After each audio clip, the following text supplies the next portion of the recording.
Здравейте! За мен е чест да бъда при вас. Трябва да ви призная нещо. За пръв път съм участник в митинг като участник, а не като полицай. Искам да ви кажа още нещо.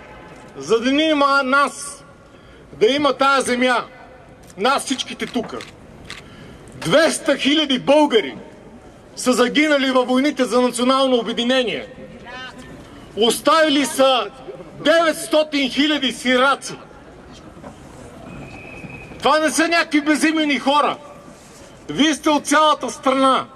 Това са вашия дядо, вашия дядо, твоя дядо, твоя дядо, твоя дядо, моя дядо, вашия дядо, от Шумен, от София, от Видин, от всякъде, от Карлово, от Ямбол, от Перник, от Пловдив. 200 000. За какво ляха кръвта си?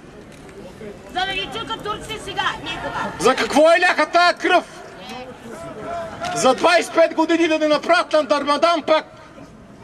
Затова ние казваме не на Турция в Европейския съюз. Никога!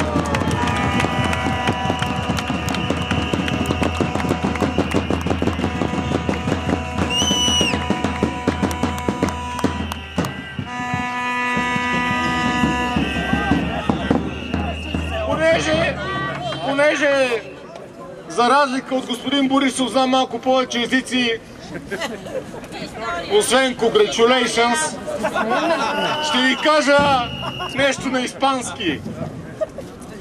El pueblo unido jamás será vencido, което означава обединеният народ не може да бъде победен никога!